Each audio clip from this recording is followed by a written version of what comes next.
காரைக்காலில் ஆடி அமாவாசையை முன்னிட்டு ஸ்ரீ சுந்தராம்பாள் சமேத ஸ்ரீ கைலாசநாதர் சுவாமிகள் காரைக்கால் கடற்கரையில் தீர்த்தவாரி. ஏராளமான பக்தர்கள் புனித நீராடி சுவாமி தரிசனம்.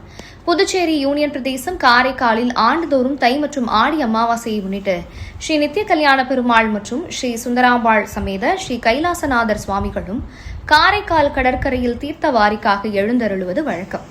ஸ்ரீ நித்திய கல்யாண பெருமாள் ஆலயத்தில் திருப்பணி வேலைகள் நடைபெற்று வரும் நிலையில் அருள்மிகு ஸ்ரீ சுந்தராம்பாள் சமேத ஸ்ரீ கைலாசநாதர் சுவாமி இன்று காலை பல்லக்கில் புறப்பட்டு வீதி உலாவாக காரைக்கால் கடற்கரைக்கு சென்று அங்கு தீர்த்தவாரி நடைபெற்றது.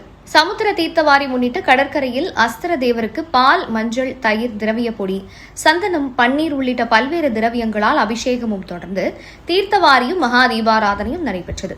ஆடி அமாவாசை சமுத்திர தீர்த்தவாரியில் ஆலய நிர்வாக அதிகாரி உள்ளிட்ட ஏராளமான பக்தர்கள் கலந்து கொண்டு கடலில் புனித நீராடி சிவனை வழிபட்டு அருள் பெற்றனர்.